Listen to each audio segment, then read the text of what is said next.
ભગવાન દ્વારકાધીશની અસીમ કૃપા કે આ દાદાના સાનિધ્યમાં હરીશના પાઠ કરતા 28 પૂરા કરી અને આજે 29મું વર્ષ બેસે. આમાં અમારો કોઈ પ્રયત્ન નથી, અમે કંઈ નથી કરતા. કરવા વાળા તો તમે બધા. હું જ્યાં જાઉં છું ત્યાં કહું છું કે મને જે આ મારા કાર્યમાં ચારણ સમાજે જે સહયોગ આપ્યો છે એ મારા જીવનભર હું ભૂલીશ નહીં. કોઈ આ પ્રવૃત્તિની અંદર 28 વર્ષમાં ઊભા થઈને આંગળી ઊંચી નથી કરી કે આ તમારી પ્રવૃત્તિ છે, એમાં તમારે આમ કરવાની જરૂર છે, કામ કરવાનું, એવું કોઈ 28 વર્ષમાં નથી કીધું. આથી શું જોયું? અમે તો કઈ એવા વિદ્વાન નથી, અમે કોઈ મોટા વ્યાખ્યાતા નથી, અમે કોઈ એવા કથાકાર નથી. અમે તો એક દાદાએ હુકમ કર્યો અને હાલી નીકળ્યા. અને એ નીકળ્યા અને પહેલું જે મેં પગરણ અહીંયા મૂક્યું. અમારે બધું હતું, ઝાલાવાડમાં ચારણો ઘણા હતા, ઘણા સમુદાયો હતા, ઘણા સંબંધો હતા, પણ એને નક્કી કર્યું કે સચાનાથી શરૂઆત થવી જોઈએ. એક અવસર ભૂલી ગયા હોત જો અમે તો હજી ખતા ખાતા હોત. પેન અહીંથી ન કરી હોત અને અમારા બાપ દાદાના ગામમાં કરી હોત ને તો અમે ખતા કહી જાય. પણ આ દાદો અમારી હારી હતો ને, જગાડ્યા જ છે ને અમને. અને અહીંયા આવ્યા છે 28 વર્ષ પહેલા. નહોતું બોલતા આવડતું, નહોતું ગાતા આવડતું. કોઈ એને વાત કરવું આવશે, વડીલો કે મોટા માણસો હોય તો અમારે ટાટિયા જોડજે, એવી અમારી સ્થિતિ હતી. તેથી અમે આવ્યા ને તેથી હચાણાના ચારણો અને આખા સમાજના ચારણો તે જૂના ગામમાં, આપણું જે જૂનું ગામ સચાણા, 50,000 લાખ માણસો જ્યાં બેઠા હતા, ત્યાં અમે હરીશનો પાઠ પહેલો વાલો કર્યો. અને આજે 28 વર્ષ પૂરા થયા અને 27 પૂરા થયા, 28 બેઠો.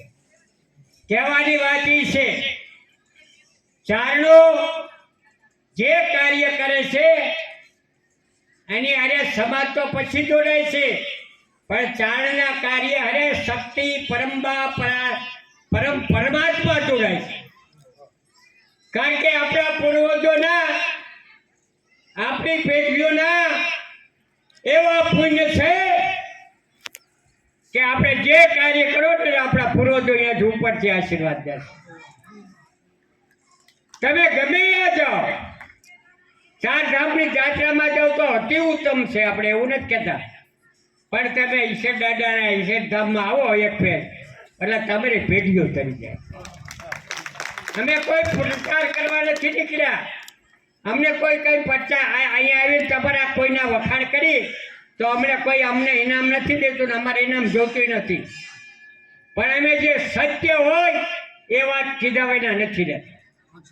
અસત્યની વાત આવે અહીંયાથી આગા જઈશે, સત્યની વાત હોય એને પહેલી અમે અગ્રસ્થાન આપીએ. આવા ચારણો સામે અમે બેઠા. ઘણી પેલા અમારા બાપુ દાદ બાપુ વી ગયા, પણ ઘણી પેલા દાદ બાપુ સામે બેઠા હોય, ઘણી પેલા અશ્વનભાઈ બેઠા હોય, ઘણી પેલા હારા કલાકારો ખેર ખા કહેવાય, દાન અલગારી હોય, ભીખુદાનભાઈ હોય, તો અમે ધરાધડ બોલતા હોય. કારણ કે અમારી પાસે આ પરવાનો દાદા એ આ એક પરવાનો મળી જાય. અમારે મનુભાઈ કાયમ કહેતા, અત્યારે જેમ જ્યાં જાવી આધાર કાર્ડ માગે છે ને, કેવી કરાવું લાવો આધાર કાર્ડ, એમની આ ઉપર માગશે. હરીશમાં બેઠા હતા, હરીશ સાંભળ્યો તો, હરીશને પૂછું કેવું હતું, ત્યારે આ મનુભાઈ અમારા દાખલો દેતા, આવો હરીશ, આના વિશે આપ સૌને શું કેવા વિદ્વાનો બેઠા છે. મારી હમણાં ભરતભાઈ સાહેબ, મારી અવિવેક સાહેબ માફ કરજો, મારે એને વાત કરે, આવા વિદ્વાન ચારણો જ્યાં જઈએ 2-5 ચારણો વિદ્વાન અમને મળે. ચારણો ઇતર સમાજે આપણે કોઈ એવું નથી માનતા કે આપણે દરેક સમાજ આપણી હારે 18 વર્ષ કોઈ એવી જ્ઞાતિ નથી કે જે હરીશને ન માનશે. અને એક માણસ ગોતી લાવો કે મને હરીશ નથી ગમતો એવું કહે ને તો હું ફડાકો ખાઈ દઉં. પેટજીના ફૂડ હોય જેને ઘરે જાહો દલાલી આવવાની હોય એના ઘરે હરિરસ હોય. અને હું કાયમ કહું છું, હવે તો સત્તાવાર રીતે કહું છું, જ્યારથી આ હરિરસના પાઠ શરૂ કર્યા 28 વર્ષ પહેલા ત્યારથી આ દેશની અંદર જુઓ એટલી સમૃદ્ધિ, એટલી જાગૃતિ, એટલો વિકાસ, એટલે નવી નવી પ્રવૃત્તિઓ દેશ આખામાં, આપણા સમાજમાં જ નહીં આખા દેશની અંદર આજે ભારતનું નામ રોશન થઈ ગયું. 28 વર્ષે હરીશ કરી છે, આપણને ખબર ન પડે, ઉપરવાળો બધું કરતો. એવી આ હરીશની પ્રવૃત્તિ એ જે કંઈ હાલતી હોય તો તમારે છે. ભરતભાઈ સાહેબ આટલા વિદ્વાન છે, એમને મને બહુ સારા એક બે પ્રસંગો આજે કીધા દાદા વિશે. આજે ચૂપાઈ છે અમારે, કોઈ પણ ગમે કદાચ આવો સત્યદાનજી પધારો, આમાં નામ કદાચ બધાને ન લખ્યો પણ મારા માટે બધા તમે વિદ્વાન છો, ડાયા છો, સંસ્કારી છો. મારું તો કુટુંબ એ જ છે. મારું કુટુંબ જે હરિરસ કરે, હરિરસમાં જાય, હરિરસ વાંચે, એ મારું કુટુંબ. મારો હગો ભાઈ હોય ને હરિરસ ન વાંચતો હોય મારું કુટુંબ નથી. હું એવું 25 વર્ષથી માનું જાહેરમાં કહું.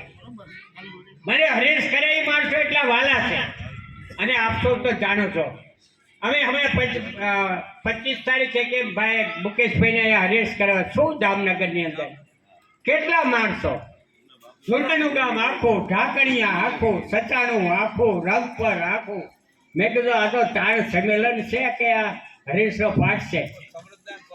પણ સમૃદ્ધાનની એવી એની લાગણી, એવા આમાં બેઠેલા બધા જ મારા માટે આદરણીય છે. તમારે હું તો બધાને કહું, કોઈએ મને ઊંચો હાથ કરો, હાથ ન જોડું.